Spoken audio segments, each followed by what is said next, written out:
అందరికీ నమస్కారం. సనాతన ధర్మం ఛానల్కు స్వాగతం. రాబోతున్నటువంటి కృష్ణాష్టమిలోపు పరమ పవిత్రమైనటువంటి స్వామివారి కథలను గురించి తెలుసుకొని స్వామివారి కథలను మనసారా ఆలకించి అనుగ్రహాన్ని పొందుదాం. భగవంతుడి యొక్క అన్ని అవతారాలు కూడా చాలా గొప్పవి. అందులో కృష్ణావతారం చాలా గొప్ప అవతారం. కృష్ణస్తు భగవాన్ స్వయం. నరనారాయణ అవతారంలో స్వామివారు ఆవిర్భవించినప్పుడు లోకానికి అంతటికీ కూడా తపస్సు అంటే ఏమిటో, తపస్సు ఎలా ఉంటుందో, మంత్రోపదేశం అంటే ఎలా ఉంటుందో చూపించారు మహానుభావులు. అటువంటి అవతార సంపత్తి కలిగినటువంటి పరమేశ్వరుడు ఏ అవతారంలో ఉన్నా ధర్మ ప్రబోధం చేస్తాడు. కృష్ణావతారం పరిపూర్ణమైనటువంటి అవతారం. అందుకే మనం కృష్ణం వందే జగద్గురుం అంటాం. జగద్గురు అయినటువంటి కృష్ణుడికి నమస్కరిస్తే అజ్ఞానం తొలగిపోతుంది. కృష్ణుని నమ్ముకున్న వారికి రక్షణ కలగకపోవడం అనేది అస్సలు ఎప్పుడూ ఉండదు. అజ్ఞానం పోకపోవడం అనేది ఉండదు.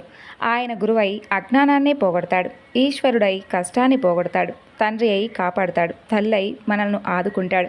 ఇన్ని చేయగలిగినటువంటి అవతారం పరిపూర్ణమైనటువంటి కృష్ణావతారం. కృష్ణావతారానికి సంబంధించినటువంటి ఒక విశేషం గురించి, ఒక విశేషమైనటువంటి కథ గురించి చెబుతాను అంటూ శౌనకాది మహర్షులందరితో కూడా సూత మహర్షుల వారు ఈ విధంగా చెబుతారు. పూర్వకాలంలో కురుక్షేత్ర యుద్ధం అంతా కూడా అయిపోయిన తర్వాత ఆ యొక్క కురుక్షేత్ర యుద్ధ భూమిలో ఇంకా శిబిరములలో అందరూ పడుకొని నిద్రపోతూ ఉంటారు. పాండవులు కూడా ఉప పాండవులతో కలిసి నిద్రపోతూ ఉంటారు. ద్రౌపదీదేవి నిద్రపోతుంది. కుంతీదేవి నిద్రపోతూ ఉంటుంది. కౌరవులందరూ కూడా మరణిస్తారు. భీముడి చేత తొడలు విరగొట్టబడినటువంటి దుర్యోధనుడు యుద్ధభూమిలో ఒకచోట కుప్పకూలిపోయి మరణం కోసమని ఎదురు చూస్తూ ఉంటాడు. ఆ సమయంలో అశ్వత్థామకు ఆగ్రహం వస్తుంది. దుర్యోధనుని సైన్యానికి అంతటికీ కూడా కలిగినటువంటి ఆపద, దుర్యోధనుడికి కలిగినటువంటి ఆ ఆపదను చూసి ఆ అశ్వత్థామకు విపరీతమైనటువంటి బాధ, ఆవేశం కలుగుతాయి. కలిగి చేయరానటువంటి పనిని ఒకటి చేయడానికి నిశ్చయించుకుంటాడు. ఉప పాండవులందరినీ కూడా సంహరిస్తాను అని అనుకుంటాడు. అలా ఉప పాండవులు అంటే పాండవులైనటువంటి ధర్మరాజ, భీమ, అర్జున, నకుల, సహదేవులకు ద్రౌపది యందు జన్మించినటువంటి కుమారుడు వారు 5. ఆ 5 కుమారులు కూడా కురుక్షేత్రంలో యుద్ధం చేస్తారు. యుద్ధం చేసి ఒకనాటి రాత్రి అందరూ అలసిపోయి బాగా నిద్రలో ఉంటారు. అలా వారు నిద్రపోతూ ఉన్నటువంటి సమయంలో అశ్వత్థామ వారి శిబిరాల్లోకి ప్రవేశించి నిద్రపోతూ ఉన్నటువంటి ఉప పాండవుల యొక్క కుతుకలను కోసేసి 5 కూడా చంపేస్తాడు. అలా చంపిన తర్వాత నిశ్శబ్దంగా దుర్యోధనుడి దగ్గరకు వెళ్ళి, నీకు ఒక గొప్ప శుభవార్త చెప్పాలని వచ్చాను. ఉప పాండవులను సంహరించాను. ఇప్పుడు ఉప పాండవులకు వంశం లేదు. పాండవుల తర్వాత ఇక బిడ్డలు లేరు. అభిమన్యుడు యుద్ధరంగంలో మరణించాడు. అందుకని ఇప్పుడు పాండవుల వంశం మొత్తం అంతరించిపోయింది. ఇది నీకు నేను ఇచ్చినటువంటి గొప్ప కానుక. ఆ 5 కూడా చంపేశాను అని చెబుతాడు. తెల్లవారుతుంది. మరణించి ఉన్నటువంటి కుమారులను ద్రౌపదీదేవి చూస్తుంది. గుండెలు బాదుకొని ఏడుస్తుంది. ఆమె అలా ఏడుస్తూ ఉంటే అవతలి వైపు మిగిలినటువంటి యోధుడు ఇటువంటి పనిని చేయగలిగినవాడు ఎవడో కానీ తప్పకుండా గుర్తుపడతాను అని చెప్పి అర్జునుడు వెంటనే గుర్తుపట్టి ఒక మాట అంటాడు. నేల మీద పడి పొర్లి గుండెలు బాదుకుంటూ ఉప పాండవుల కోసం రోధిస్తూ ఉన్నటువంటి ద్రౌపదిని చూసి, ద్రౌపది, ఏ నీచుడైతే నీ కడుపున పుట్టినటువంటి 5 పిల్లల శిరస్సులను ఖండించాడో ఆ దుర్మార్గుడి యొక్క శిరస్సును ఖండించి తెచ్చి నీ పాదాల ముందు ఉంచుతాను. నీ కుడి కాలుతోనో ఎడమ కాలుతోనో ఆ శిరస్సును ఒక్క తన్ను తన్ని నీ పగ తీర్చుకో అని అంటాడు. తర్వాత అర్జునుడు కృష్ణ భగవానుని సారథిగా పెట్టుకొని అశ్వత్థామను వెంబడిస్తాడు. ఇక అలా వెంబడిస్తూ ఉంటుంటే అశ్వత్థామ తనను చంపేస్తాడో ఏమోననేటటువంటి భయంతో పరిగెడుతూ ఉంటాడు. అలా ఎక్కువసేపు పరిగెట్టలేక అలా కుప్పకూలి నుంచొని ఉంటాడు. అశ్వత్థామ బ్రాహ్మణ కుమారుడు, ద్రోణసుతుడు. పరిగెడుతూ ఉన్నటువంటి ఆ యొక్క అశ్వత్థామ దగ్గరకు అర్జునుడి యొక్క రథం సమీపిస్తుంది. అశ్వత్థామ ఇక పరిగెత్తలేక అక్కడే నిల్చుని ఉంటాడు. వెనుక నుండి అర్జుని రథం వస్తూ ఉంటుంది. కృష్ణుడు సారథ్యం చేస్తూ ఉంటాడు. ఈ రథమే, ఈ సారథ్యమే, ఈ కవడే, ఈ సవ్యసాచే, ఈ కిరీటే, ఈ యొక్క ధనుంజయుడే 18 అక్షౌహీనుల సైన్యాన్ని మట్టుబెట్టాడు. కాబట్టి నన్ను కూడా చంపేస్తాడు అంటూ ఉపసంహారం తెలియనటువంటి బ్రహ్మాస్త్రాన్ని ప్రయోగిస్తాడు. లోకమంతా చనిపోయినా పర్వాలేదు, తాను మాత్రం బ్రతికుంటే చాలు అని అనుకుంటాడు. ఇది బ్రాహ్మణుడికి ఉండకూడనటువంటి బుద్ధి. అది పొగలు గక్కుతూ గొప్ప తేజస్సుతో అర్జునుడి మీదకు వస్తుంది. ఇక అర్జునుడు వెనక్కి తిరిగి కృష్ణుడి వంక చూస్తాడు. మహానుభావ, ఎవరు సారథ్యం చేస్తే నేను కురుక్షేత్రంలో గెలిచానో, ఏ మహానుభావుడు సంసార సముద్రం నందు పడిపోయిన వారిని ఉద్ధరించడానికి వచ్చినటువంటి దివ్యమైనటువంటి నౌకయో, ఎవరి అనుగ్రహం కలగడం చేత మాయా అనబడే అవనిక తొలగిపోతుందో, ఎవరి అనుగ్రహం కలగడం చేత పామరుడైన వాడు కూడా జ్ఞానాన్ని పొంది తిరిగి జన్మనెత్తుతాడో అటువంటి నీ అనుగ్రహం వలన నేను ఇన్నిటిని సాధించగలిగాను. లోకాలన్నింటినీ కూడా నిండిపోయి సంక్షుభేదం చేస్తూ ఉన్నటువంటి ఈ తేజస్సు ఏమిటో నాకు తెలియజేయవలసింది అని అడుగుతాడు. అప్పుడు శ్రీకృష్ణ భగవానుడు ఈ విధంగా చెబుతాడు. ఉపసంహారం తెలియకపోయినా అశ్వత్థామ బ్రహ్మాస్త్రాన్ని ప్రయోగించాడు. ఇప్పుడు ఆ బ్రహ్మాస్త్రాన్ని నిగ్రహించుకోవడానికి నీవు కూడా బ్రహ్మాస్త్రాన్నే ప్రయోగించాలి, విడిచిపెట్టు అని అంటాడు. వెంటనే అర్జునుడు ఆచమనం చేసి అభిమంత్రించి కృష్ణ భగవానుడు ఉన్నటువంటి రథానికి ప్రదక్షిణం చేసొచ్చి బ్రహ్మాస్త్రాన్ని విడిచిపెడతాడు. ఇప్పుడు 2 బ్రహ్మాస్త్రాలు ఒకదానికొకటి ఎదురొస్తాయి. లోకాలన్నీ కూడా తల్లడిల్లిపోతూ ఉంటాయి. ప్రళయమే వచ్చేసిందని చెప్పనుకొని దేవతలు, ఋషులు అందరూ కూడా పరుగులు తీస్తూ ఉంటారు. అలా లోకంలో ఉన్నటువంటి ప్రాణులన్నీ కూడా ఉత్కంఠను పొందుతాయి. అందరూ కూడా హడలిపోతూ ఉంటారు. లోకాలన్నింటినీ కూడా రక్షించేటటువంటి స్వభావం ఉన్నటువంటి కృష్ణ పరమాత్మను ఆ రోజు లోకం ప్రార్థించలేదు. కానీ ఆయన ఇలా అంటాడు. దూర్దుడైనటువంటి అశ్వత్థామ ప్రయోగించినటువంటి బ్రహ్మాస్త్రం, ఆ యొక్క బ్రహ్మాస్త్రం మీదకు నువ్వు కూడా బ్రహ్మాస్త్రాన్ని ప్రయోగించావు కదా అర్జున, వాటికి ఉపసంహారం తెలియదు. నిష్కారణంగా లోకులు బాధపడకూడదు. 2 బ్రహ్మాస్త్రాలను ఉపసంహారం చేసాయి అని అంటాడు శ్రీకృష్ణ భగవానుడు. ఇక 2 బ్రహ్మాస్త్రాలను అర్జునుడు ఉపసంహారం చేసేస్తాడు. ఉపసంహారం చేసిన తర్వాత వణికిపోతూ ఉన్నటువంటి అశ్వత్థామ దగ్గరకు వెళ్ళి వాడిని ఒక పశువును కట్టినట్లుగా తాడుతో కట్టేస్తాడు. కట్టేసి రథం మీద పెడతాడు. పెట్టి విపరీతమైనటువంటి వేగంతో యుద్ధభూమిలోకి వచ్చి రథాన్ని అక్కడ నిలబెడతాడు. అర్జునుడికి కళ్ళు ఎర్రబడిపోయి ఉంటాయి. ఎదురుగా యమధర్మరాజు నిలబడినట్లుగా నిలబడి ఉంటాడు. అశ్వత్థామ వణికిపోతూ ఉంటాడు. అప్పుడు కృష్ణుడు ఇలా అంటాడు. అర్జున, నిద్రపోతున్నటువంటి అమాయకులైనటువంటి ఉపపాండవులను సంహరించినటువంటి బాలఘాతకుడు ఈ యొక్క అశ్వత్థామ. ఇతన్ని బ్రాహ్మణుడని చెప్పి అనుకోకూడదు. గురుపుత్రుడని కూడా చూడకూడదు. సంహరించు, అతని కుతుక ఇప్పుడే కత్తిరించు అని అంటాడు. అర్జునుడు మాత్రం మాట్లాడలేదు, చంపనూ లేదు. ఎందుకంటే మనం ఇక్కడ ఒకటి తెలుసుకోవాలి. శ్రీకృష్ణ భగవానుడు బ్రహ్మాస్త్రాన్ని వేయమంటే వేస్తాడు. 2 బ్రహ్మాస్త్రాలను ఉపసంహరించమంటే ఉపసంహరిస్తాడు. కానీ అశ్వత్థామను చంపమంటే మాత్రం చంపలేదు అర్జునుడు. తాడుతో కట్టబడినటువంటి ఆ అశ్వత్థామను పశువును ఈడ్చుకెళ్ళినట్లుగా ద్రౌపదీదేవి శిబిరానికి తీసుకుని వెళ్ళి అక్కడ పారవేస్తాడు. ద్రౌపది, వీడి శిరస్సును నీ కాలితో తన్నమని నీకు చెప్పాను కదా, తీసుకువచ్చి అశ్వత్థామను అక్కడ పడవేశాను. ఇప్పుడు నా ప్రతిజ్ఞ నెరవేర్చుకుంటాను అంటాడు. ద్రౌపదీదేవి అశ్వత్థామను చూస్తుంది. ఒక తల్లి ఏదైనా కానీ ఒప్పుకుంటుందేమో కానీ తన పసుపు కుంకుమలకు కానీ తన బిడ్డలకు కానీ ఆపద తెచ్చిన వారిని ఎట్టి పరిస్థితుల్లోనూ క్షమించదు. అశ్వత్థామ తన 5 బిడ్డలను చంపేశాడు కదా, ఆయన్ను చూసి వెంటనే నమస్కారం చేస్తుంది. ఆవిడ అంటుంది, మహానుభావ అశ్వత్థామ, నా భర్తలైనటువంటి ధర్మరాజు, భీమార్జున, నకుల సహదేవులకు నీ తండ్రి గురువు. అనేకమైనటువంటి అస్త్రాలను ప్రయోగించడం, ఉపసంహారం చేయడం నీ తండ్రి ద్రోణాచార్యుడు నా భర్తలకు నేర్పించాడు. ఆ కారణం చేత వారు కురుక్షేత్రంలో గెలవగలిగారు. తండ్రి తన కొడుకు రూపంలో ఈ భూమి మీద తిరుగుతూ ఉంటాడు అంటారు. నీవు మా గురుపుత్రుడవు. అందుచేత నాకు నీ యందు నా భర్తల గురువు దర్శనమవుతున్నాడు. అటువంటి నీకు నీ పాదాల వంక శిరస్సు పెట్టి నేను నమస్కరిస్తున్నాను. అందుకని నిన్ను నేను ఒక్క మాట కూడా అనను. ద్రౌపదీదేవి ఎంత ధర్మం పాటిస్తుందో మీరు ఒక్కసారి ఆలోచించాలి. ఇది ద్రౌపదీదేవి అంటే. ఆవిడ కోపడలేదు, ఎంత మాటందో చూడండి. కోపంతో అశ్వత్థామను చంపేస్తామని నా పిల్లలు అస్త్రశస్త్రాలు పట్టుకొని యుద్ధభూమికి ఏమైనా వచ్చారా? రాలేదు. వారు యుద్ధభూమిలో అసలు లేరు. ఇంతకు పూర్వం వారు నీకేమైనా ద్రోహం చేశారా? చేయలేదు. అపారమైనటువంటి నిద్రలో ఉన్న నా కుమారులు యుద్ధం చేయడం నందు ఆసక్తి లేనివారై గాఢ నిద్రలో ఉన్నారు. అటువంటి వారిని నువ్వు అసలు ఎలా చంపావు? ఎందుకు చంపావు? అసలు అలాంటి వారిని చంపకూడదు. నీకు ధర్మం తెలుసు. బ్రాహ్మణ పుట్టుక పుట్టావు. ద్రోణాచార్యునికి కొడుకయ్యావు. నీకు ధర్మం జ్ఞాపకం రాలేదా? నీవు పుత్రరూపంలో ఉన్నటువంటి గురువని తలచి నా 5 కుమారులను నీవు చంపినప్పటికీ కూడా ఇంత బాధలో నీకు నమస్కరిస్తున్నాను అని అంటుంది. రాత్రి చంపేటప్పుడు నీకు ఈ విషయాలన్నీ కూడా జ్ఞాపకం రాలేదా అంటూ పరోక్షంగా అడుగుతుంది. జ్ఞాపకం రాలేదా అని అడిగితే ఒక బ్రాహ్మణుడికి తెలిసి ఉండవలసినటువంటి ధర్మాలు తెలియదా అని అడిగినట్లుగా అవుతుందని చెప్పి నీకు నా పిల్లలను చంపడానికి చేతులు ఎలా వచ్చాయ్యా అంటూ అర్జునుడి వంక చూసి అంటుంది. అర్జున, నేను ఎందుకు బాధపడుతున్నానో తెలుసా? 5 పిల్లలు సంహరింపబడిన తరువాత వారు చచ్చిపోయారని నేను ఇప్పటి వరకు ఏడ్చాను. కానీ సాక్షాత్తు యమధర్మరాజులా పగబట్టి 2 చేతులతో అస్త్రాలు ప్రయోగించగలిగినటువంటి నైపుణ్యం ఉన్నవాడివై గాంధీవం పట్టుకొని రథం ఎక్కి పగబట్టి అశ్వత్థామ దగ్గరకు వెళ్ళి పశువును కట్టినట్లుగా కట్టి రథంలో పెట్టి ఇక్కడకు తీసుకువచ్చి నిలబెట్టావని ఈ పాటికి కృపి అంటే ద్రోణుడి భార్య అయినటువంటి అశ్వత్థామ తల్లికి ఈ వార్త అందే ఉంటుంది. కొడుకు చచ్చిపోయాడని ఏడవడం ఒక ఎత్తు, ఇక చచ్చిపోతున్నాడు ఇక రక్షించుకోలేను అని ఏడవడం ఒక ఎత్తు. నీకు ఇన్ని అస్త్రాలు నేర్పించినటువంటి ద్రోణుడి భార్య నీ గురుపత్ని, అలా ఏడ్చే విధంగా నీవు ప్రవర్తించవచ్చా? అశ్వత్థామ, మీ అమ్మ అక్కడ ఎంతగా ఏడుస్తుందోనయ్యా, తలుచుకుంటేనే నా మనసు వికలం అయిపోతుంది అంటూ అర్జునుని పిలిచి, ఇతను బ్రాహ్మణుడు, గురుపుత్రుడు, ఇతన్ని సంహరించకూడదు, ఆయన విడిచిపెట్టేయండి, ఆయనకు కట్టినటువంటి బంధనాలను విముక్తి చేయండి అని అంటుంది.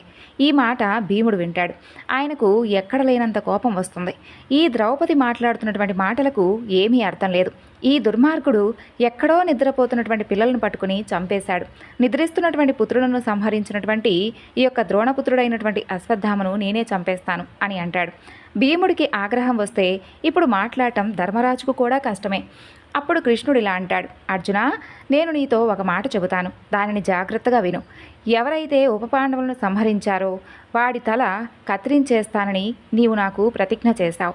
వీడిని క్షమించవలసినటువంటి అవసరం ఏమాత్రం లేదు, కాబట్టి చంపి అవతల పడవేయవచ్చు. కానీ ఇతను బ్రాహ్మణుడు, ద్రోణాచార్యుడి కుమారుడు. వేదం బ్రాహ్మణుని చంపకూడదు అని చెబుతుంది. ఇతను ఆకతాయి కాబట్టి చంపేయాలి, బ్రాహ్మణుడు కాబట్టి క్షమించాలి. ఇప్పుడు ఏం చేయాలో దానిని నువ్వే చెయ్యాలి అని అంటాడు. అప్పుడు అర్జునుడు అశ్వత్థామను చంపినంత పనిచేసి చంపకుండా వదిలివేయాలి. అందుకని ఇప్పుడు పూర్తి ముండనం చేసేయాలి. బ్రాహ్మణుడికి చిన్న శిఖ ఉండాలి, పూర్ణముండనం చేసేయకూడదు. పూర్ణముండనం చేస్తే అతను చచ్చిపోయినట్లుగా లెక్క వస్తుంది. ఇక అశ్వత్థామ ఉపపాండవులను ఎప్పుడైతే ధర్మం తప్పి చంపాడో అప్పుడే తనంత తాను తన తేజస్సును పోగొట్టేసుకున్నాడు. అప్పుడే కాంతిహీనుడైపోయాడు. ఇప్పుడు అతనిలో కొంత కాంతి ఇంకా మిగిలే ఉంటుంది. పుట్టుక చేత అశ్వత్థామకు శిరస్సు మీద ఒక మణి ఉంటుంది. ఆ మణి కాంతి వలన శరీరం అంతా కూడా కొడుతూ ఉంటుంది. ఇప్పుడు ఆ అశ్వత్థామను చంపినంత పనిచేసి చంపకుండా విడిచిపెట్టాలి. అలా వదలడంలో ధర్మం ఉంటుంది. ఇప్పుడు అర్జునుడు ఆ ధర్మాన్నే పాటిస్తాడు. అందుకని అర్జునుడు ఒక కత్తి తీస్తాడు. అది సామాన్యమైనటువంటి కత్తి కాదు. అది ఎంతమంది నెత్తురు తాగిందో అటువంటి కత్తిని ఈవేళ రక్తం కళ్ళ చూడవలసినటువంటి వాడిని రక్తం చూడకుండా ధర్మం కోసం క్షురక వృత్తిని వాడతాడు. ఆ కత్తితో అశ్వత్థామకు ఉన్నటువంటి జుట్టునంతా కూడా తీసేసి అవతల పారేస్తాడు. అతని తలలో ఉన్నటువంటి మణిని ఊడబెరికి తను పుచ్చేసుకుంటాడు అర్జునుడు. ఇక అశ్వత్థామకు కట్టినటువంటి బంధనాలన్నీ కూడా విప్పేసి ఒక తోపు తోసి అవతల పారేస్తాడు. ఆ తోపుతో అశ్వత్థామ శిబిరం బయటికి వెళ్ళి పడిపోతాడు. హీనుడై కాంతిపోయిన వాడై తల వంచుకొని సిగ్గుతో నడుచుకుంటూ వెళ్ళిపోతాడు. ఈ వృత్తాంతానంతా కూడా చెప్పి సూత మహర్షుల వారు ఈ విధంగా అంటాడు, ఓ శౌనకాది మహర్షులారా, ఈ వృత్తాంతం అంతా కూడా విన్నారు కదా. ఇది కృష్ణలీలంటే, ఇది కృష్ణుడంటే. ఏ కృష్ణ పరమాత్మ దగ్గర అర్జునుడు కూర్చున్నాడో అటువంటి ఆయన అనుగ్రహం కలగడం వలన అర్జునుడకు ధర్మం అంటే ఏమిటో తెలిసింది. ఈ ఉపపాండవుల పార్థివ శరీరాన్ని తీసుకుని వెళ్తారు. దహన క్రియలను ఆచరించి తరువాత వారందరూ కూడా గంగానదిలో స్నానం చేసి ఏడుస్తూ తిరిగి వెనక్కి వచ్చేస్తారు. అలా శోకిస్తూ ఇంకా ఉపపాండవులనే తలుచుకొని బాధపడుతూ ఉంటారు. కాలం అనేది ఎంతటి బలవత్తరమైనటువంటి స్వరూపంతో ఉంటుందో వ్యాసుడు ఈ విధంగా చెప్పాడు. వ్యాసుడంటే భగవానుడే. కాలం బలవత్తరమైనటువంటి రూపంతో సుఖదుఖాలను ఇచ్చేస్తుంది. అలా ఇచ్చేస్తూ ఉన్నటువంటి కాలానికి నీవు పరతంత్రుడవు. నీవు చేయగలిగింది ఏమీ ఉండదు. ఈశ్వరుడు ఎలా నిర్ణయించాడో అలా జరిగిపోతూ ఉంటుంది. ఇంత బలవత్తరమైనటువంటి కాలస్వరూపంలో జీవులు పుడుతూ ఉంటారు, మరణిస్తూ ఉంటారు. ఈ విధంగా శ్రీకృష్ణ పరమాత్మ కాలం యొక్క బలవత్తరమైనటువంటి స్వరూపాన్నంతా కూడా వివరించి చెప్పి పాండవులకు, కుంతీదేవికి, ద్రౌపదీదేవికి ఉపశాంతిని కలిగిస్తాడు. తరువాత ఇక నేను ద్వారకా నగరానికి బయలుదేరుతాను అంటూ కృష్ణ పరమాత్మ రథం ఎక్కి బయలుదేరుతూ ఉంటాడు. అలా బయలుదేరుతూ ఉన్నటువంటి సమయంలో కృష్ణుని విడిచిపెట్టి ఉండలేక ధర్మరాజాదులందరూ కూడా ఆయన్ను స్తోత్రం చేసి బెంగ పెట్టుకుని దీనమైనటువంటి వదనములతో నిలబడతారు. ఆ సమయంలో ఉత్తర పెద్దగా ఏడుస్తూ పరిగెత్తుకుంటూ కృష్ణుడు ఉన్నటువంటి రథం దగ్గరకు వస్తుంది. వచ్చి రథం దగ్గర ఉన్నటువంటి కృష్ణ పరమాత్మ పాదాల మీద పడిపోతుంది. అప్పటికి ఉత్తర గర్భంతో ఉంటుంది. అభిమన్యుడు మరణిస్తాడు. ఉత్తర కృష్ణుడి వంక చూసి, కృష్ణ, నాకేమైందో తెలియడం లేదు, కానీ ఏదో దివ్యమైనటువంటి తేజస్సు ఒకటి ఉంది. ఒక ఇనుప బాణం ఏదో కానీ నా గర్భంలోకి వెళ్ళిపోయింది. చిత్రం ఏమిటంటే అది బయటకు కనిపించడం లేదు. నా కడుపులోకి ప్రవేశించేస్తుంది. అమ్మని కాబట్టి నాకు తెలుస్తుంది. లోపల ఉన్నటువంటి పిండం మీద పగబట్టి ఆ పిండాన్ని చెనకేస్తుంది. ఆ బాణం ఆ పిండాన్ని చంపడానికి వెళ్ళిపోతుంది. నేను తల్లిని. ఆ పిండం చచ్చిపోవడం నేను ఇష్టపడటం లేదు. పిండాన్ని తరుముతున్నటువంటి ఆ బాణం ఏమిటో నాకు తెలియడం లేదు. కృష్ణ, నువ్వే నన్ను రక్షించాలి అంటూ ప్రార్థిస్తుంది. ఇక బయటకు వచ్చి ఉపపాండవుల కోసం ద్రౌపది ఏడుస్తూ ఉంటుంది. లోపల ఉన్నటువంటి పిండం పోతుందని ఉత్తర ఏడుస్తూ ఉంటుంది. ఉత్తర ఆ విధంగా చెప్పగానే పాండవులందరూ కూడా గబగబా ధనస్సు పట్టుకుంటారు. ఎవరి మీద వేస్తారు? బయట ఎక్కడ ఉన్నాడు? శత్రువు ఉత్తర గర్భంలో ఉన్నాడు. పిండాన్ని నరకడానికి బాణం వెళ్ళిపోతూ ఉంది. ఇప్పుడు కృష్ణుడు చూస్తాడు. ఉత్తర ఏమని ప్రార్థించింది? కృష్ణ, నేను నీ చెల్లెలైనటువంటి సుభద్రకు కోడల్ని, అభిమన్యుడి భార్య అయినటువంటి ఉత్తరను. నా కడుపులో ఉన్నటువంటి పిల్లవాడు నీకు మేనల్లుడవుతాడంటుంది. మనవళ్ళంటే తాతలకు ప్రీతి, మేనల్లుళ్ళంటే మేనమామలకు ప్రీతి. నీ మేనల్లుడు శత్రువుల చేత హతుడయ్యాడు. ఆ శత్రువులు ఎవరో కానీ నాకు తెలియడం లేదు. ఎవరో బాణం వేసేస్తారు. అది లోపలికి వెళ్ళిపోతుంది. తామర పువ్వుల వంటి నేత్రాలు ఉన్నవాడా, నీవు కన్నువిప్పు చూసావంటే ఆ శత్రువు మాడిపోతాడు. ఆ బాణం అగ్నిహోత్రంలా ఉంది. ఆ బాధ ఏమిటో నాకు తెలుస్తుంది. బయట ఉన్న వాళ్ళకి ఏం తెలుస్తుంది? కడుపులో ఉన్నటువంటి పిండాన్ని రక్షించవా కృష్ణ అంటూ శరణాగతి చేస్తుంది. గాంధీవాన్ని ధరించినటువంటి అర్జునుడు ఉన్నాడు. చేతి గడ తిప్పితే అగ్నిహోత్రాన్ని పుట్టించేటటువంటి భీమసేనుడు ఉన్నాడు. నకుల, సహదేవులు ఉన్నారు. అజాత శత్రువైనటువంటి ధర్మరాజు ఉన్నాడు. అయినా ఉత్తర వాళ్ళ కాళ్ళు పట్టుకోలేదు. భగవంతుడైనటువంటి కృష్ణుని ప్రార్థన చేస్తుంది. ఇక కడుపులో ఉన్నటువంటి పిండం అగ్నిహోత్రం వచ్చేసింది. నన్ను ఇది కాల్ చేస్తుంది. నన్ను రక్షించేవారెవరు? నేను గర్భంలో ఉన్నాను. నేను మొరపెడితే ఎవరికి వినిపిస్తుంది అని ఏడుస్తూ ఉంటుంది. ఈయన ఆ పిండానికి ఎదురు వస్తాడు. ఉత్తర గర్భంలో ఉన్నటువంటి పిండం సంహరించబడాలని అశ్వత్థామ బ్రహ్మాస్త్రాన్ని వేసేశాడు. అది లోపల ఉన్నటువంటి పిండం దగ్గరకు వచ్చేసింది. అప్పుడు శ్రీకృష్ణ పరమాత్మ ఉత్తర గర్భమందు పెరుగుతూ ఉన్నటువంటి ఆ పిండము ముందు భాగమునందు అంగుష్ట మాతృడై నిలబడతాడు. గదను తిప్పుతూ ఉంటాడు. చక్రహస్తుడై వైష్ణవ మాయను ప్రకటిస్తాడు. ఉత్తర గర్భంలో ఒక్కసారి తన యొక్క తేజస్సును చూపిస్తాడు శ్రీకృష్ణుడు. ఆ తేజస్సు పిండానికి తప్ప మరెవ్వరికీ కూడా కనపడటం లేదు. ఉత్తరకి కానీ, పాండవులకు కానీ, లోకానికి కానీ కనపడటం లేదు. స్వామివారు ఈ లీలంతా కూడా అమ్మ కడుపులో ప్రదర్శిస్తూ ఉంటాడు. తాను బయట అలా నిలబడి ఉంటాడు. పాండవుల వంశం నిలబడటం కోసం తాను పిండానికి ఎదురువేలి నిలబడి బ్రహ్మాస్త్రం నుండి వచ్చినటువంటి ఆ యొక్క తేజస్సును తన తేజస్సులో కలిపేసుకొని చాలా ఉల్లాసంగా, సంతోషంగా పిల్లాడి వంక చూస్తే వాడింకా సరిగా అమరనటువంటి 2 చేతులతో ఎంత అందగాడ్రా, బొటన వేలంతున్నాడు, పట్టు పీతాంబరం కట్టుకుని గద తిప్పుతూ చక్రహస్తుడై మా అమ్మ కడుపులోకి వచ్చి అంతటి అగ్నిహోత్రాన్ని తాగేసి నన్ను రక్షించాడా అంటూ స్తోత్రం చేయడం చేతకానటువంటి ఆ పిండం కనురెప్పలు పైకెత్తి చీకట్లో చూస్తూ ఉండగా అంతర్ధానమైపోతాడు ఆ పిల్లవాడు. అశ్వత్థామ చేత విడువడినటువంటి బ్రహ్మాస్త్రం నుండి పైకి వచ్చినటువంటి అగ్నిహోత్ర జ్వాలలను తాను తీసుకొని శ్రీకృష్ణ భగవానుడు బయటకు వెళ్ళిపోతాడు. అలా సూత మహర్షుల వారు శౌనకాది మహామునులందరికీ కూడా చెప్పి ఇలా అంటాడు. ఈ మాట చాలా చిత్రంగా ఉందా శౌనకాది మహామునులారా? అలా ఎలా పుచ్చుకుంటాడు అని మీకు సందేహం కలుగుతుంది కదూ. మీకు నేను మొదటే చెప్పాను కదా, స్వామివారు 22 అవతారాలలో ఆవిర్భవించాడని. ఇవన్నీ కూడా శాశ్వత స్వరూపుడైనటువంటి నారాయణుడిలో నుండి వచ్చినవే.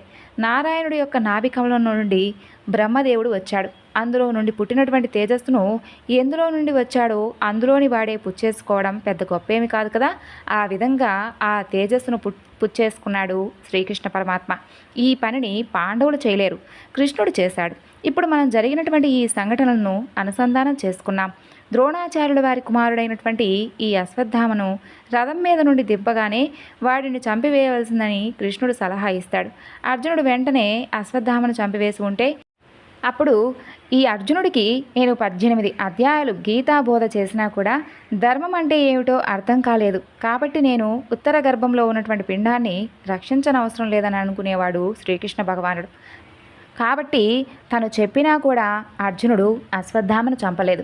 ఈ ధర్మాన్ని శ్రీకృష్ణ భగవానుడు తన దృష్టిలో పెట్టుకున్నాడు. ధర్మో రక్షితి రక్షితః. ఈ ధర్మమే ఈశ్వరుడు. ధర్మాన్ని పాటించిన వాడిని తాను రక్షించాలి. ఇప్పుడు ఎవరూ రక్షించలేనటువంటి రీతిలో రక్షించాడు శ్రీకృష్ణుడు. ఇటువంటి రక్షణ ఒక్క ఈశ్వరుడు మాత్రమే చేయగలడు. కృష్ణుడు మాత్రమే చేయగలడు. అటువంటి కృష్ణ పరమాత్మను నమ్ముకున్న వారికి తన కోరికలు తీరవనేటటువంటి అనుమానం అస్సలు పెట్టుకోనవసరం లేదు. అలా అనుమానం పెట్టుకున్న వారిని మార్చగలిగినటువంటి వారు ఈ ప్రపంచంలో ఎవ్వరూ లేరు. ఇక ఉత్తర వెంటనే పొంగిపోయి సంతోషంతో, నా కడుపులో అగ్నిహోత్రం చల్లారిపోయిందయ్యా, నా పిండం రక్షింపబడింది, పాండవ వంశం రక్షింపబడింది అంటూ పొంగిపోతుంది. శ్రీకృష్ణ పరమాత్మ రక్షణ వలన ఉత్తర గర్భమునందు జన్మించిన వారెవరో తెలుసా? పరీక్షిత్తు. ధర్మరాజు ఆ పిల్లవాడికి విష్ణురాతుడు అని పేరు పెడతాడు. కానీ ఆయన్ను ఎవ్వరూ కూడా విష్ణురాతుడు అని పిలవరు, పరీక్షిత్ అనే పిలుస్తారు. ఇప్పుడు కృష్ణలీలలో భాగంగా అఘాసుర వధ గురించి తెలుసుకుందాం. ఒకనాడు శ్రీకృష్ణ పరమాత్మ పిల్లలందరితో కలిసి చక్కగా ఆడుకొని తిరిగి ఇంటికి వెళ్ళిపోతూ ఉంటాడు. అప్పుడు ఆయనకు ఒక ఊహ వస్తుంది. రేపటి రోజున మనందరం కలిసి వనభోజనాలకు వెళ్దాం. కాబట్టి పిల్లలారా, రేపొద్దున మీరందరూ కూడా బయలుదేరేటప్పుడు చక్కగా చిక్కములు పట్టుకొని అందులో మీకు ఇష్టమైనటువంటి మధురమైనటువంటి పదార్థాలు పట్టుకొని రండి. మనందరం కలిసి వెళ్దాం. అరణ్యంలో మనందరం కలిసి కూర్చొని మనం తెచ్చుకున్నటువంటి చల్దులు ఆరగిద్దాం, సరేనా అని చెబుతాడు. ఇక కృష్ణుడు పిల్లలకు ఎంత చెబితే అంతే అన్నమాట. మరునాడు వాళ్ళందరూ కూడా వనభోజనాలకు బయలుదేరుతారు. వారు వివిధ రకాల ఆటలకు సంబంధించినటువంటి పందాలు వేసుకుంటూ, హాస్యానికి ఒకరితో ఒకరు దెబ్బలాడుకుంటూ, పశువుల వెంట సంతోషంగా అడవిలోకి వెళ్తారు. అక్కడ కొలనులో నీళ్లల్లో పడి చేపల్లా ఈదుతూ ఉండేవారు. కృష్ణుడితో ఆడుకునేవారు. కోతులతో సమానంగా చెట్లెక్కేవారు. అక్కడ వాళ్ళు ఆడనటువంటి ఆటలే లేవు. పరమాత్మతో కలిసి చక్కగా ఆడుకుంటూ ఉంటారు. అలా ఆడుకుంటూ ఉంటుంటే అక్కడికి అసలు దేవతలకు కూడా భయపెట్టగలిగినటువంటి రాక్షసుడు ఒకడు వస్తాడు. అతని పేరే అఘాసురుడు. అగము అంటే పాపం. అతను బకాసురుడి సోదరుడు. నా సోదరుడైనటువంటి బకాసురుణ్ణి ఈ శ్రీకృష్ణుడు నిర్జించాడు. గోపాల బాలులందరికీ కూడా ప్రాణ సమానమైన వాడు ఈ కృష్ణుడు. కాబట్టి ఈ కృష్ణుడిని చంపి తినేస్తాను అని అనుకుంటాడు. ఇక ఆ రాక్షసుడు వచ్చి కొండచిలువ రూపంలో దారికి అడ్డంగా పడుకుంటాడు. కొండచిలువ వెంటాడి ఏ ప్రాణిని చంపదు. అది పట్టింది అంటే మింగివేయడమే. అది ఏ చెట్టుకో చుట్టుకున్నప్పుడు లోపల ఉన్నటువంటి ప్రాణి విరిగిపోతుంది. దానిని అలాగే జీర్ణం చేసేసుకుంటుంది.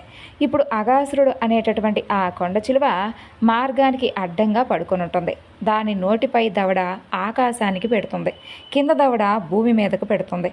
ఈ పిల్లలు పాపం అక్కడికి వస్తారు. దారికి అడ్డంగా పడి ఉన్నటువంటి దానిని తెలుసుకొని దానిని గుర్తించి కొండచిలువగా నిర్ధారించుకుంటారు. ఏం చేయాలా అని వారు వెనక్కి తిరిగి చూస్తారు. వెనక చిన్ని కృష్ణుడు నవ్వుతూ కనిపిస్తాడు. అప్పుడు ఆ పిల్లలు ఇలా అనుకుంటారు, బకాసురుణ్ణి చంపినటువంటి శ్రీకృష్ణుడు మన వెనకాల ఉన్నాడు. ఎదురుగా కొండచిలువ ఉంది. కొండచిలువ ఉంటే మనకేమిటి భయం, మనం వెళ్ళిపోదాం అంటూ వారు నవ్వుకుంటూ వారి చిక్కములు పట్టుకొని ఆవులను, దూడలను, ఎద్దులను అన్నిటినీ కూడా ఆ యొక్క కొండచిలువ నోట్లోకి తోలేసి వారు కూడా అందులోకి ప్రవేశిస్తారు.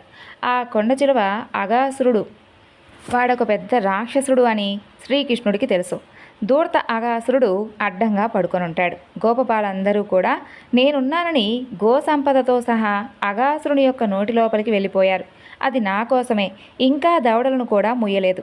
ఇప్పుడు వారిని అందరినీ కూడా బ్రతికించడానికి నేను వెళ్ళాలి కదా అనుకుంటూ శ్రీకృష్ణుడు అనుకొని దాని నోటి దగ్గరకు వెళ్ళేసరికి వీరందరూ కూడా దాని కంఠం దగ్గరకు వెళ్ళిపోతారు. అది నాలుకను చుట్టి గబుక్కన మింగేస్తుంది. వాళ్ళు కడుపులోకి వెళ్ళిపోతారు. లోపల ఉన్నటువంటి విషజ్వాలలకు వారు మరణిస్తారు. కృష్ణుడు దాని కంఠం దగ్గరకు వెళ్ళగా కృష్ణుని కూడా మింగబోతుంది. పైన ఉన్నటువంటి దవడను నొక్కుతుంది. నొక్కేసరికి స్వామివారు నిటారుగా పెద్ద స్తంభంలో అయిపోతాడు. అది నోటిని నొక్కేసరికి స్తంభం లాంటి పరమాత్మ యొక్క శిరస్సు దాని దవడను పొడుచుకొని పైకి వస్తుంది. ఈయన తన శరీరాన్ని విపరీతంగా పెంచేస్తాడు శ్రీకృష్ణ భగవానుడు. దానికి లోపలికి ఊపిరి పీలిస్తే ఊపిరి కూడా లోపలికి వెళ్ళడం లేదు. గిలగిలా కొట్టుకుంటూ ఉంటుంది. అటు తిరుగుతుంది, ఇటు తిరుగుతుంది, తిరుగుడు పడిపోయి గిలగిలా కొట్టుకుంటుంది. ఆ సమయంలో దాని కడుపులో ఉన్నటువంటి మరణించిన వారిని అందరినీ కూడా శ్రీకృష్ణుడు చూస్తాడు. అసుర సంధ్య వేళ అవుతూ ఉండగా నక్షత్రాలతో కలిసి ఆకాశమునందు ప్రకాశిస్తూ ఉన్నటువంటి చంద్రబింబంలా కేవలం తన యొక్క కన్నుల నుండి కారుణ్యామృత దృష్టిని ఆ చిన్ని కృష్ణుడు వాళ్ళ మీద ప్రసరింపచేస్తాడు. ఆయన కారుణ్యామృత దృష్టి పడగానే మరణించినటువంటి ఆ యొక్క పిల్లలందరూ కూడా ఒక్కసారిగా జీవిస్తారు. ఆవులు, దూడలు, ఎద్దులు అన్నీ కూడా తిరిగి జీవిస్తాయి. అందరూ కూడా ఆ యొక్క కొండచిలువ నోట్లో నుండి యువతలకు వచ్చేస్తారు. బయటకు రాగానే వారొక అద్భుతాన్ని చూస్తారు. అదేమిటి అంటే ఆ పాము కొన ఊపిరితో కొట్టుకుంటూ ఉంటుంది. చివరకు దాని ప్రాణం పోతుంది. దానిలో నుండి ఒక దివ్యమైనటువంటి వెలుగు వెలువడి పైకి లేచి చిన్ని కృష్ణుల్లోకి వెళ్ళిపోతుంది.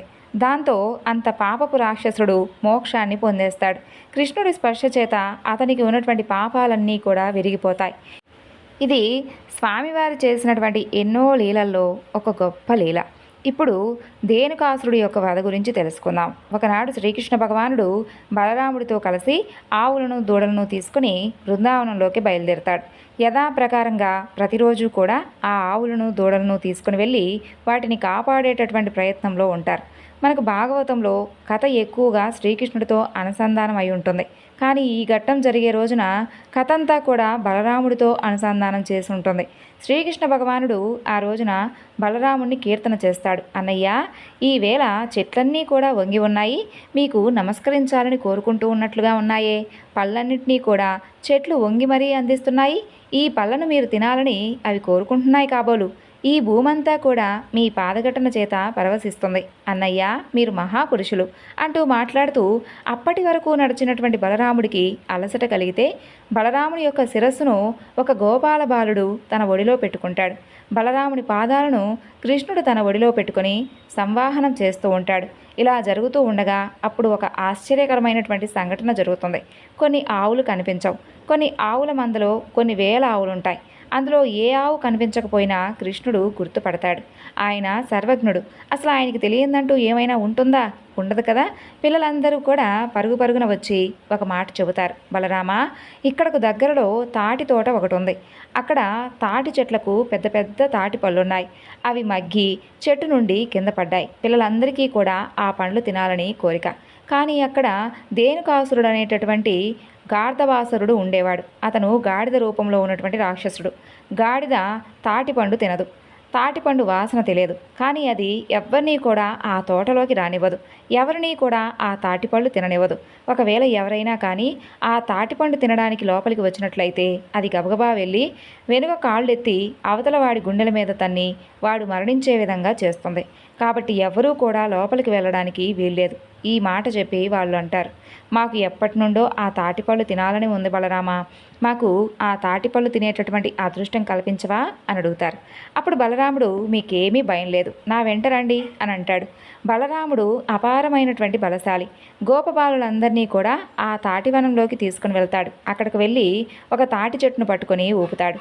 తాటి పళ్ళన్నీ కూడా గలగలా కిందకు రాలుతాయి. పిల్లలందరూ కూడా బలరాముడు తాటి పళ్ళను ఇప్పించాడని చెప్పి ఎంతో సంతోషంగా తింటూ ఉంటారు. అదంతా కూడా గార్ధాబాసురుడు చూస్తూ ఉంటాడు. ఇన్నాళ్ళ నుండి ఈ తాటిపళ్ళు ఎవరూ తినకుండా కాపాడాను. ఈవేళ ఈ పిల్లలు వచ్చి తాటిపళ్ళు తినేస్తున్నారే అంటూ వాడు వెంటనే గాడిద రూపంలో వచ్చి బలరాముడి గుండెల మీద తన వెనక కాళ్ళతో తనబోతాడు. అప్పుడు బలరాముడు గార్ధబాసురుణ్ణి 2 కాళ్ళు వడిసి పట్టుకొని వాడిని గిరగిరా తిప్పి ఒక తాటి చెట్టు మీదకు విసురుతాడు. అది వెళ్ళి ఒక తాటి చెట్టుకు తగులుతుంది. ఆ గాడిద దెబ్బకు ఆ తాటి చెట్టు వెళ్ళి ఇంకొక తాటి చెట్టు మీద పడుతుంది. దాని విసురుకు ఆ తాటి చెట్టు వెళ్ళి మరొక తాటి చెట్టు మీద పడుతుంది. పెద్ద గాలి వస్తే ఎలా పడిపోతాయో అలా అక్కడ ఉన్నటువంటి తాటి చెట్లన్నీ కూడా కూలిపోతాయి. హాయిగా పిల్లలందరూ కూడా ఆ తాటి పళ్ళు తినేస్తారు. గాడిద రూపంలో ఉన్నటువంటి ఆ రాక్షసుడు మరణిస్తాడు. ఆ గాడిదకు బోలెడు పిల్లలు ఉంటాయి. మా నాన్నగారిని ఎవరో సంహరించారు అంటూ పిల్లగాడిదలన్నీ కూడా శ్రీకృష్ణుడి మీదకి బలరాముడి మీదకు యుద్ధానికి వస్తాయి. ఇక బలరాముడు శ్రీకృష్ణ భగవానుడు ఇద్దరూ కూడా ఆ గాడిదలన్నింటినీ కూడా అవలీలగా చంపేస్తారు. ఇక చివరిగా శ్రీకృష్ణ మహిమ గురించి తెలుసుకొని ఈ వివరణను ఇంతటితో ముగిద్దాం. నారద మహర్షి అన్ని లోకాలు తిరుగుతూ ఉన్నప్పుడు ఆయనతో ఎవరో ఇలా అంటారు, నారద, శ్రీకృష్ణుడు 16,000 మందిని పెళ్లి చేసుకున్నప్పుడు నువ్వు వెళ్ళావా అని అడుగుతారు. అప్పుడు ఆయన 16,000 మందిని ఎన్ని రోజులు పెళ్లి చేసుకున్నాడు అని అడుగుతాడు. ఆయన నరకాసురుడి మీదకి యుద్ధానికి వెళ్ళినప్పుడు నరకాసురుడు తీసుకువచ్చి కారాగారంలో బంధించి దాచినటువంటి 16,000 మంది రాజకుమార్తెలను తన రాజధానికి తీసుకువచ్చి 16,000 మందికి 16,000 సౌధాలు నిర్మించి 16,000 మందిని ఒకే ముహూర్తంలో ఒకే కృష్ణుడు 16,000 మంది కృష్ణులై తాళి కట్టారట అని అంటారు. ఈ మాటలు విన్నటువంటి నారదుడు ఆశ్చర్యపోయి ఇది అసలు ఎలా జరుగుతుంది అని అంటాడు. అనగా అంతటి జ్ఞాని ఎటువంటి మోహానికి గురయ్యారో చూడండి. తాళైతే కట్టాడు, మరి సంసారం ఎలా చేస్తూ ఉంటాడు అని అనుకొని చూసి వద్దామని చెప్పి కృష్ణుడి దగ్గరకు బయలుదేరి భూలోకానికి వస్తాడు.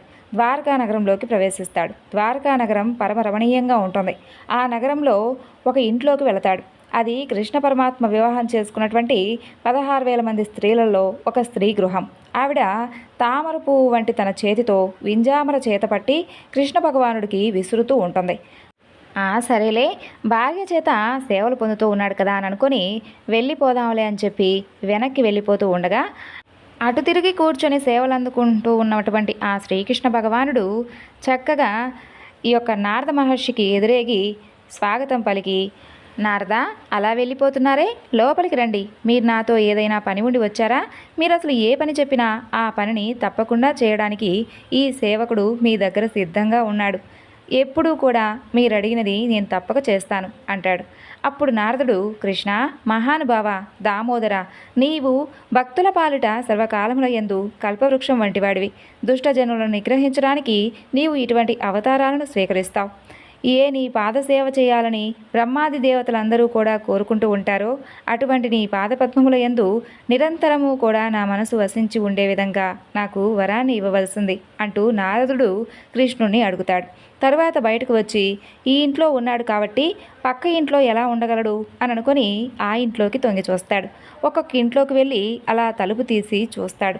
ఎక్కడికి వెళ్ళినా సంసారిలాగే కనపడుతూ ఉంటాడు. ఎక్కడా కూడా పరబ్రహ్మలా లేడు. ఎక్కడికి వెళితే అక్కడే ఉంటాడు. అన్నీ చూసి బయటకు వచ్చి అంతఃపురం నందు నిలబడినటువంటి నారదుడు ఇలా అంటాడు, ఏమి నా ఆశ్చర్యం, ఏమి నా ఆనందం, ఏమి ఈ కృష్ణ పరమాత్మ మహానుభావుడు ఇంతమందితో రమిస్తున్నాడు, అసలు ఎలా సంభవం? ఏకకాలమునందు అగ్నిహోత్రం ఎన్ని వస్తువులను కాల్చినా వాటి పవిత్రత కానీ అపవిత్రత కానీ తనకు అంటనట్లు సూర్యకిరణాలు బురద మీద పడినా సజ్జనుడి మీద పడినా దుర్జనుడి మీద పడిపోయినా సూర్యుడికి అపవిత్రత లేనట్లు ఇన్ని ఇళ్లల్లో సంసారం చేస్తున్నవాడు సంసారాతీతుడై ఉన్నాడు అని పొంగిపోయి ఆనందంతో వైకుంఠానికి వెళ్ళిపోతాడు. ఇది కృష్ణ పరమాత్మ ఆశ్చర్యకరమైనటువంటి సంసార రీతి. దీని వలన మనకేం తెలుస్తుంది అంటే కృష్ణ పరమాత్మ 16,000 మంది కన్యలను మదం చేత చేసుకున్నవాడు కాదు, వారిని ఉద్ధరించాలని చెప్పి చేసుకున్నవాడు. ఇది కృష్ణ పరమాత్మ యొక్క వ్యాపకత్వమును విష్ణుతత్వమును ఆవిష్కరింపచేసేటటువంటి కథ. కాబట్టి కృష్ణుడి యొక్క చేష్టలను మనం వేలెత్తి చూపించేటటువంటి ప్రయత్నం చేయకూడదు. నారదుడు అంతటి వాడు ఆయనకు నమస్కరించి తిరిగి వెళ్ళిపోయాడు. మరి మనం ఎంతటి వారం?